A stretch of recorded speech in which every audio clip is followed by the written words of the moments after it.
On her birthday, my wife whispered, "I have a secret I've been keeping from you." I said, "Me too." Then I revealed I'd known about her affair for 6 months and had been documenting everything. Her birthday gift from my lawyer was original post. I, 38 male, have been married to my wife for 9 years. We have 2 kids together, a 7-year-old daughter and a 5-year-old son. I thought we had a good marriage. Not perfect, but solid. We'd been through tough times, built a life together, bought a house, raised our kids. I genuinely believed we were partners. 6 months ago, I found out I was wrong. It started with something small. She'd been protective of her phone lately. Always face down, always on silent. I didn't think much of it at first. People are allowed privacy, even in marriage. But then I noticed the late nights, working, the sudden interest in her appearance, the gym membership she never actually used but was somehow always at. One night, in April, she fell asleep on the couch while I was putting the kids to bed. Her phone lit up with a notification. I wasn't snooping, it was just right there, screen facing up for once. The preview showed a text from someone saved as work, conference planning, can't stop thinking about last night. When can I see you again? My world collapsed in about 3 seconds. I didn't wake her up, didn't confront her, didn't do anything dramatic. I just stood there, staring at that phone, feeling like someone had reached into my chest and squeezed. Here's what I did instead. I went to bed, lay awake until 4 a.m., and then I made a decision. I wasn't going to react emotionally. I was going to be smart. The next morning, I contacted a divorce attorney, explained the situation, asked what I needed to do to protect myself and my kids. He gave me a checklist. Document everything. Don't confront her yet. Don't move out of the house. Don't do anything that could be used against me later. He also told me something important. My state considers adultery in divorce proceedings. It doesn't guarantee anything, but documented proof of an affair can influence custody arrangements and asset division. So for 6 months, I documented. I'm not proud of some of the methods. I put a voice-activated recorder in her car, legal in my state since I co-own the vehicle. I checked phone records through her family plan. I noted every late work night and cross-referenced it with her actual schedule, which I could see through a shared Google Calendar she'd forgotten to unshare. I even hired a private investigator for 2 weeks when I needed concrete photographic evidence. The affair was with her coworker, mid-level manager at her company. Married himself, 2 kids of his own. They'd been meeting at hotels during business trips, having lunches that lasted 3 hours, and apparently using our minivan for some activities I won't describe because I'm still not over reading the PI's report. 6 months of watching my wife lie to my face every single day. 6 months of her kissing me goodbye in the morning after spending the night texting him. 6 months of her telling the kids, "Mommy loves Daddy so much," while planning her next hotel rendezvous. The hardest part wasn't the betrayal. It was the acting, pretending everything was normal. Going to her sister's house for dinner and smiling. Attending couples' friends' barbecues. Sleeping next to her every night knowing what I knew. But I did it because my lawyer said the longer the documentation period, the stronger my case. Because I needed time to get my finances in order. Because I wanted to make sure when this all came out that I was standing on solid ground. Her birthday was last Saturday, October 12th. She'd been planning a small dinner party, just close family and a few friends. I've been planning something different. That morning, she woke up glowing. I made her breakfast in bed, French toast, her favorite. She smiled at me like I was the best husband in the world. The irony was suffocating.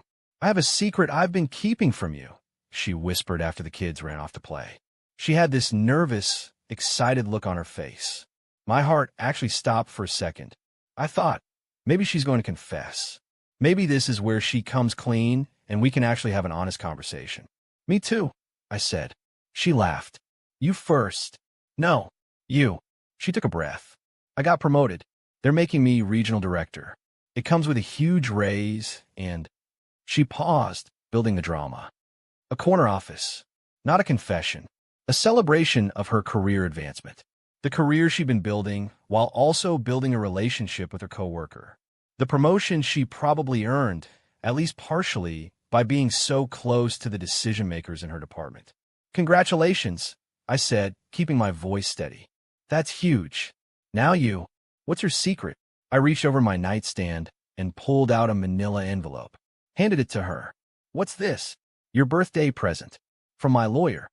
The color drained from her face before she even opened it. She knew. In that moment, looking at that envelope, she knew exactly what was inside. Divorce papers, along with a summary of evidence compiled over 6 months.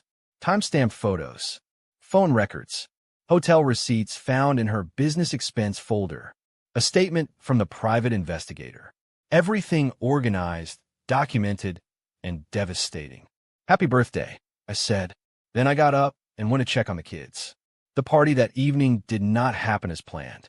I'll update with what came next, but right now I need to step away from this for a bit. Writing it out is harder than I expected. Update 1, day 4. So the fallout has been a lot.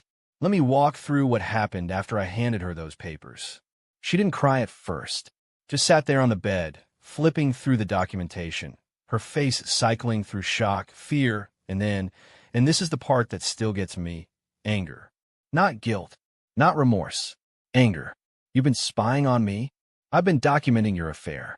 There's a difference. This is a violation of my privacy. You put a recorder in our car, legally, and you've been violating our marriage vows for 8 months. So I think we're past the point of privacy concerns. She tried to turn it around on me, said I was controlling, said this proved I was the real problem in our marriage, said if I'd been a better husband, she wouldn't have needed to find comfort elsewhere. I prepared for this. My therapist, I've been seeing one for the past 4 months, warned me she might Darvo. Deny, attack, reverse victim, and offender. Classic cheater playbook. The papers are pretty straightforward, I said. I'm asking for 50-50 custody, fair division of assets, and the house. Given the documentation of your affair and the fact that it was conducted during time you claimed to be with the kids, I think that's reasonable. You're not getting this house. I'm not losing my home because you can't handle that I had a moment of weakness. 8 months isn't a moment. You don't know what it's like. You're always working, always tired, always somewhere else mentally. He made me feel seen. He's also married with 2 kids. Does his wife feel seen too? She went quiet at that. I don't think she considered or cared about the other family she was helping destroy. The birthday party was officially canceled. She called her sister, crying, and within an hour, her entire family knew. Except they didn't know the full story. Her version was that I'd ambush her with divorce papers on her birthday because I was cold and calculating and couldn't let her have one happy day. Her mother called me that evening. How could you do this to her? On her birthday? What kind of man are you? The kind who found out his wife has been sleeping with her co-worker for 8 months.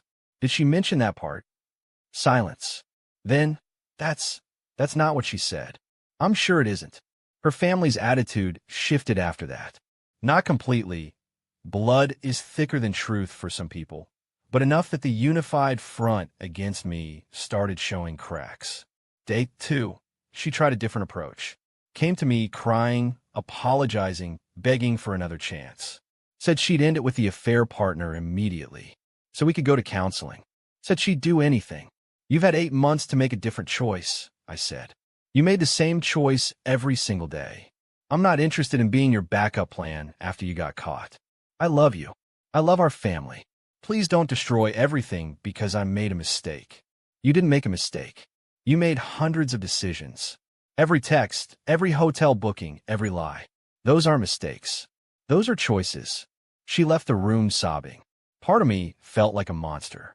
A smaller, angrier part felt vindicated. Mostly, I just felt tired. Day 3, the affair partner's wife contacted me. She got my number from, I'm not sure where. Apparently, my wife's affair partner had also been served with papers. His wife found out from him. He confessed the night my wife called him in a panic.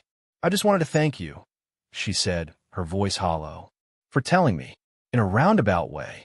I'm sorry you're going through this too. How long did you know before you told her? 6 months. She laughed, but it wasn't funny. You're a patient man. I would have burned everything down the first week. I thought about it, but I have kids. I needed to be strategic, not emotional. Smart. I wish I'd had that chance. We talked for about 20 minutes. Two strangers bonded by the same betrayal. She's filing for divorce too. He's apparently not contesting it, just wants to make things right with minimal drama. Funny how cheaters always want minimal drama once they're caught. Day 4. Today, my wife's lawyer sent a response to my initial filing. She's contesting everything. Wants primary custody. Wants the house. Wants spousal support. Claims my surveillance was abusive and that she felt unsafe in a marriage. My lawyer says this is standard. The first response is always aggressive. Reality sets in during discovery when all that documentation gets entered into the record. I'm not naive. I know divorce is about to get expensive and ugly. I know I might not get everything I'm asking for. But I also know that I have 6 months of evidence, a clear timeline, and the moral high ground. More updates as this develops. Update 2, Day 18. Things have escalated significantly. Buckle up. Day 7. My wife moved her affair partner into the conversation. Not into the house. She's not that brazen, but into the narrative. She started telling people they were in love and that their relationship was real, not just some fling. That I had emotionally abandoned her years ago and she'd found someone who actually appreciated her. The affair partner, meanwhile, is trying to save his own marriage. His wife told me he's been sleeping in his car and sending daily apology texts. He's thrown my wife completely under the bus, told everyone she pursued him that he was vulnerable and she took advantage. Classy guy. So now my wife is stuck. The man she blew up 2 families for is publicly distancing himself from her. And she's too deep into the we're soulmates narrative to walk it back. Day 10. She tried a new tactic. Told our 7-year-old daughter that daddy is making mommy move away, and that's why we were fighting. My daughter came to me crying, asking why I was being mean to mommy. I handled it carefully. Didn't badmouth her mother. Just said that sometimes grown-ups have problems they need to work out, and no matter what, mommy and daddy both love her and her brother very much. Then I documented the conversation and sent it to my lawyer. Parental alienation is taken seriously by family courts. My lawyer says this incident, combined with other documented attempts to turn the kids against me, could significantly impact custody arrangements. Day 12. Her lawyer requested a temporary custody arrangement while the divorce is pending. She wanted primary custody with me, getting every other weekend. Her argument was that I work long hours, and she's been the primary caregiver. The irony of a woman who spent 8 months sneaking off to hotels claiming to be the primary caregiver was not lost on anyone. My lawyer submitted a counterproposal with my documentation of every late work night. That was actually an affair meeting. Every weekend, she claimed to be at a work conference, but was actually at a boutique hotel 40 minutes away. Every time she told me she was picking up the kids, but actually had her mother do it, so she could have an extra hour with her boyfriend. The judge granted 50-50 temporary custody, pending final proceedings. My wife was furious. Called me that night from her sister's house, where she's been staying. You're trying to take my children from me. I'm trying to share custody of our children. You know, the ones you lied to for 8 months while prioritizing your affair. I'm their mother, and I'm their father, who was actually present while you were at the Marriott. You're going to regret this. I'll make sure everyone knows what kind of man you really are. Go ahead. I have documentation. What do you have? She hung up. Day 15. The financial discovery process started. This is where my months of preparation really paid off. During the affair, my wife had been spending money, our money, on things I hadn't noticed at the time. Victoria's Secret purchases she never wore at home. Restaurant bills for 2 at places we'd never been together. A $400 hotel charge she'd explained as a work booking error that got refunded. Spoiler, it didn't get refunded. My lawyer compiled it all. Nearly $6,000 in marital funds spent on the affair over 8 months. In my state, that money can be considered dissipation of marital assets and factored into the final settlement. Her lawyer tried to argue that my PI expenses, about $3,200, should also count as dissipation. My lawyer pointed out that those were reasonable investigation expenses to document marital misconduct, which is a legitimate legal purpose. The argument didn't go far. Day 18. Today, we had our first mediation session. She showed up looking polished, professional, ready to fight. Her lawyer came out swinging with the surveillance equals abuse angle again. My lawyer calmly presented the timeline. Every lie documented. Every hotel visit photographed. Every text logged. The mediator's expression shifted noticeably as the evidence accumulated. The session ended without resolution, but her lawyer pulled her aside for what looked like a very serious conversation. I'm guessing she's being advised to adjust her expectations. After mediation, she caught me in the parking lot. Are you happy? Is this what you wanted? To humiliate me in front of strangers. I wanted a faithful wife. That didn't work out. Now I want a fair divorce. This isn't fair. You ambushed me on my birthday. You've been spying on me for months. You're making me look like the villain. You had an 8-month affair. You're not being made to look like anything. You're being revealed. I made a mistake. People make mistakes.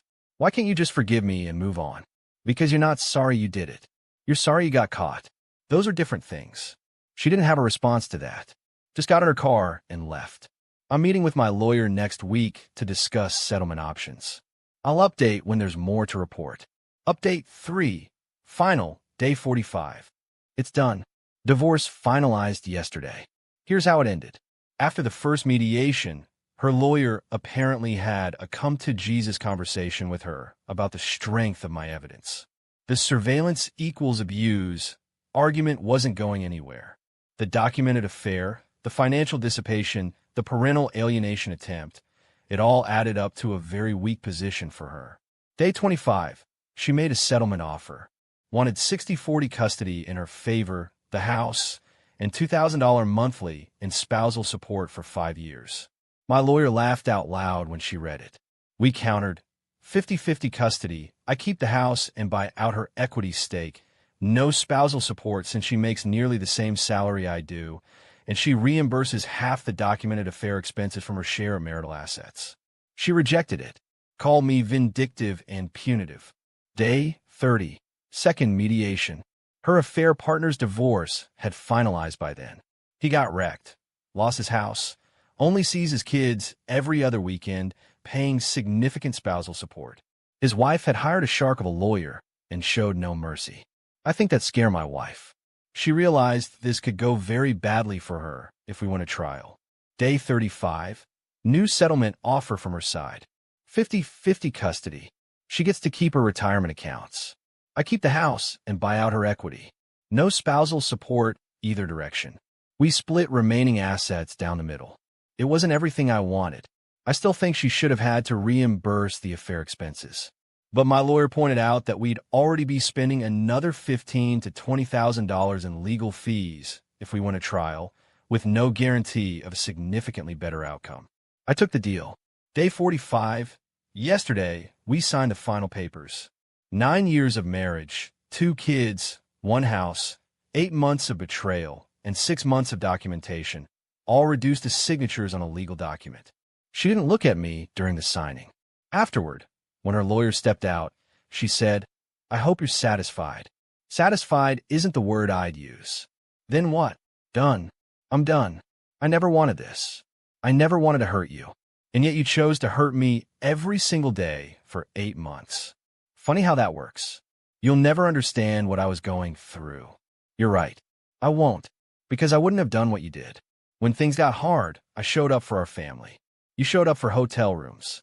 She left after that. I sat in the conference room alone for a few minutes, just breathing. The house is mine. The kids are with me this week. We're doing the 50-50 schedule starting now. I'm sleeping in what used to be our bedroom, which still feels strange, but I'm getting used to it. She's renting an apartment about 15 minutes away. Close enough for easy custody exchanges, far enough that I don't have to see her every day.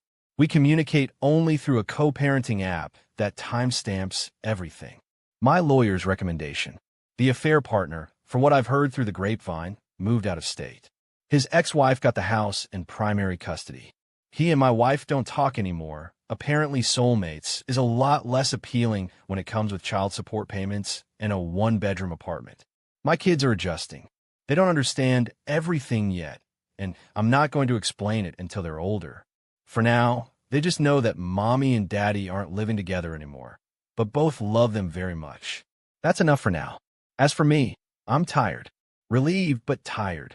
6 months of pretending, weeks of legal battles, a decade of life rearranged. It takes a toll. Some people have asked if I regret how I handled it. The birthday reveal feels dramatic in retrospect, maybe even cruel.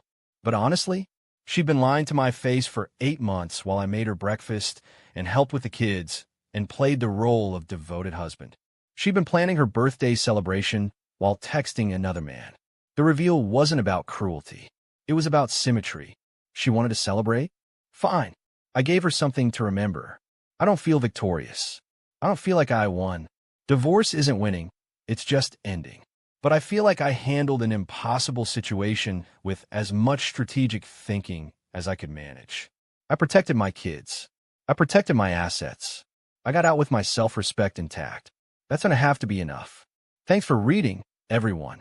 If you're going through something similar, here's my advice. Document everything, get a lawyer, and remember that you're allowed to be smart about this. Emotion is valid, but strategy is what protects you. Take care of yourselves. Momentarily. Yeah. They have some non-toxic solutions. One of them is they have this new device, which is like the same way these machines pull the crops out of the ground. These machines go over the crops and zap all the non-essential crops with a laser beam. Non-essential crops, non-essential plants. So weeds, I would say. So as the corn's growing or whatever else it is, they're zapping all the other stuff that's growing around it, that's sucking up all the resources, all the weeds. Yeah. Yeah.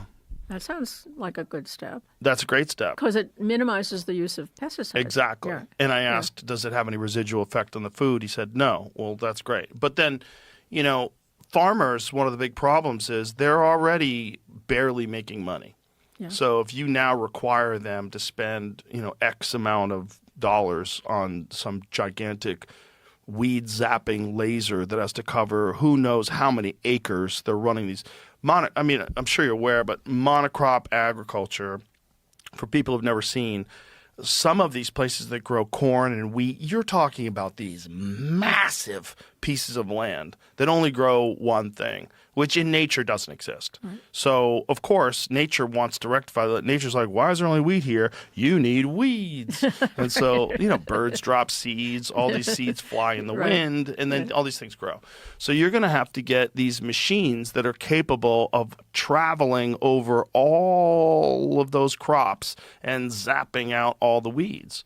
How much is that going to cost to people that are already struggling? Yeah. Because the American farmers are barely getting by. Barely, and we need them.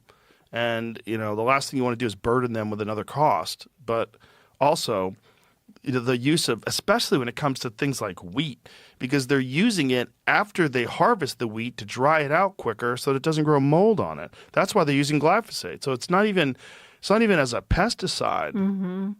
They're using didn't know that. Yeah, they're using it as a desiccator. Wow. Yeah. And that's why so many theorized to be why so many people in this country have a problem with bread, It should make sense. And with their taint, no. And their taint, yeah. A lot of taint problems. A lot of people are complaining. But it's so weird that we're so intelligent and so informed, and, now we all have supercomputers in our pockets that have access to things like Perplexity that can answer any questions you have about anything. But yet we're being poisoned by the very food that we eat, the coffee that we drink, the clothing that we wear, the water we drink, everything. Yeah. Here's a good question. Are there any good filters on a consumer level that will remove a lot of these chemicals from water that a person can buy? I can't name any brands. Right, but are they available? But yes, there are. But is it reverse osmosis? Like, what are the ones that work the best? I'll tell you my solution in my house. Please. Okay, that's very personal. We distill our water. Mm-hmm. So the water out of the tap goes into a big container, and then it's boiled. Steam is formed, crosses over, and the steam is condensed into another container, right? Right. And that has nothing in it. and removes everything. And by the way, all germs also. So that's what we've chosen. And in this thing that sits on the counter, my husband does this every other day. It's kind of a nuisance, but not too bad. And the water is fantastic. Do you have to remineralize it?